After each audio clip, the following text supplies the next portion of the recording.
Hey there, it's Faith Talk Live. I'm Rick Probst. And I'm Dan Ratcliffe. What a pleasure it is to talk to Dr. Juli Slattery. She is there if you're watching Facebook Live or YouTube Live. Doc, how are you? I'm doing quite well. Thanks so much for having me on. It's great to have you. And we found out before we started here, or at least I found out, Rick already knew that you were roommates with a very good friend of ours who goes by the name of Taylor Scott on 104.7 The Fish, our sister station. Throughout college at Wheaton, you guys roomed together. We did for all 4 years. So we got to know each other really well and have maintained a great friendship over the years. She is one of the sweetest people Yes. that we've ever met. We Yeah, absolutely yeah. love Taylor. But Well, I we can want to know take- the dirt on her. I but, can you take know. all the credit for that. She wasn't so sweet when It's I all first met because her. of you. I Okay. trained her. No, she's an amazing woman. So, and a great friend. Yeah, very cool. Well, Doc, it's good to have you. And we've had a chance to talk with you over the years about different projects and stuff. And you're a huge part of Focus on the Family. And I did notice that there's a rewrite. You rewrote kind of a book that you put out, 20 years ago, Finding the Hero in your husband. And so that is out now. What else do you have going on right now? Well, I just finished another book that won't come out until the summer called God, Sex, and Your Marriage. So I've just been focusing a lot on marriage issues these days. And just staying busy with speaking and all that writing, but excited about this new book that is just re-releasing the rewrite. So I'm excited for it. Now, when you do something like a rewrite, what was it that caused you to rewrite this? Was it that the cultural changes, the relationship changes, and maybe a little bit you learned about yourself, possibly? What was it, you think? It's all of that, Rick. So true. People were still buying the old version of the book, Finding the Hero in Your Husband, and I was happy that they were getting some of the concepts in it, but I felt like, wow, there's so much that I've learned, there's so much that has changed in culture that I started feeling like I don't want to recommend it anymore. This is the only book I've ever rewritten, but I just totally went and started from scratch, used some of the same concepts that I had worked with 20 years ago and fleshed them out with a different voice and a different perspective. And really for this new generation, women are facing some new challenges in culture and in marriage. And so really wanted to address the topic with that in mind.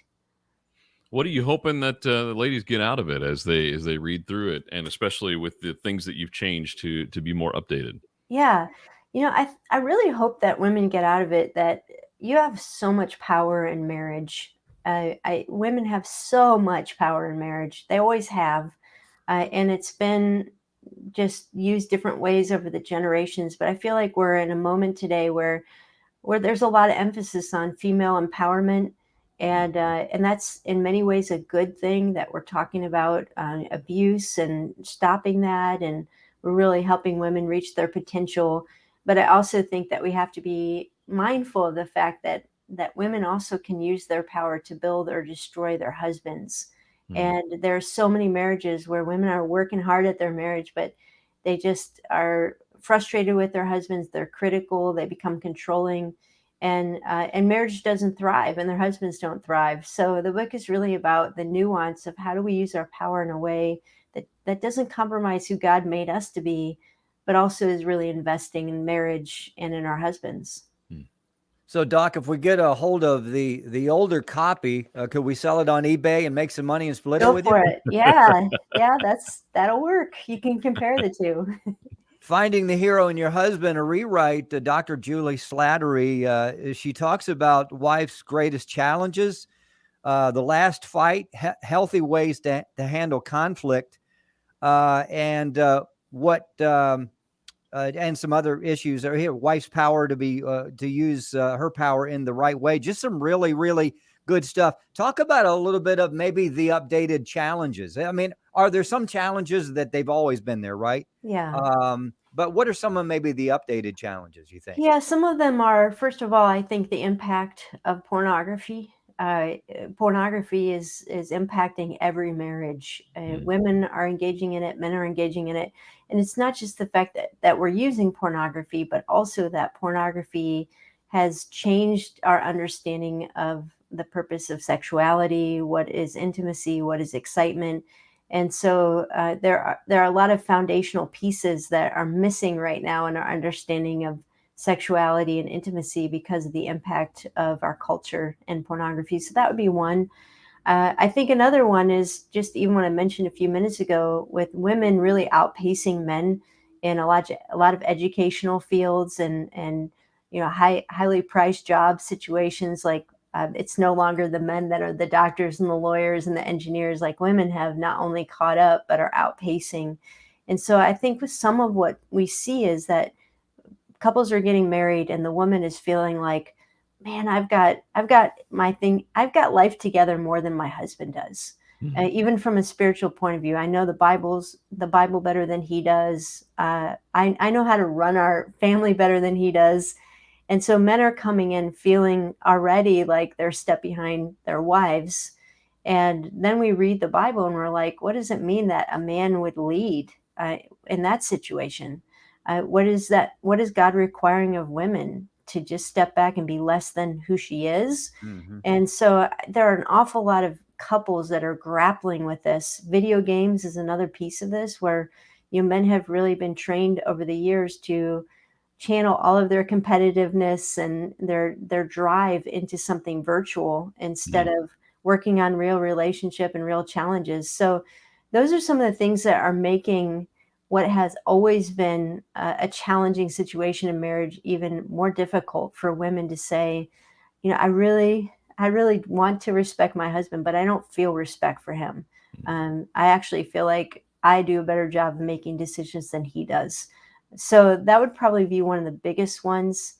And also, I think the Me Too movement, you're really taking a close look at, even from a Christian standpoint, where have we used scripture and misapplied it in situations that have put women and children in danger? And so, how do we know where to draw boundaries? How do we know when it's time to stand up and really just say, hey, this isn't healthy?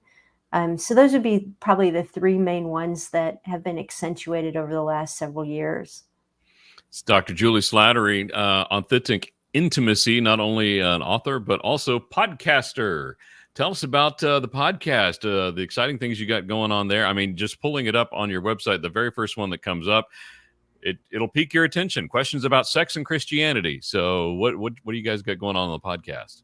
Yeah, so the podcast is a weekly conversation. I almost always have a guest that I'm interviewing, and they're around conversations about sexuality, intimacy. And I think what the podcast is known for is we don't skirt around the difficult issues. We want to dive into talking about some of the things that are creating pain and confusion for people. We want to be very biblical. And also understand the nuance that it's very difficult to walk some of these things out in real life. So the podcast has been going for I think 8 years now. Wow. So we've got lots of episodes, and I love doing it because I get to just learn from great people all the time and just pass that on. Dr. Juli Slattery, you can check out her stuff. Dan has the website there, and it's just really easy to go to AuthenticIntimacy.com. Doc, who are you reading now? Who are you listening to? Who inspires you and continues to help you grow, you think? Yeah, well, I like to read old books. So I'm reading lots of new books of just thought leaders in our world today and in the Christian church today, like Tim Keller and Francis Chan and people like that, Preston Sprinkle on the LGBT issues. And but I love reading the old authors like A.W. Tozer and Andrew Murray, D.L. Moody. I feel like going back to some of those authors remind us of the history of the faith and also just kind of cut through the cultural noise and really help me understand God's heart on different issues. So those would be some of my favorites. But I've got a stack of books, as you guys probably do, just being in media, that I'm constantly combing through and looking for what are the trends and how do we stay relevant, but also very biblical in our approach to issues. Good stuff. We're looking at the end of 2021 here into 2022. You did mention a book that you're going to be releasing. I think you said next year. What else do you have coming up in the future? Well, that's a lot of it. Some of what we do, guys, is not only minister to women and to couples, but I do a lot of work with church leadership. And so that's really part of my heart too, is helping pastors and lay leaders address issues of biblical sexuality with a gospel focus.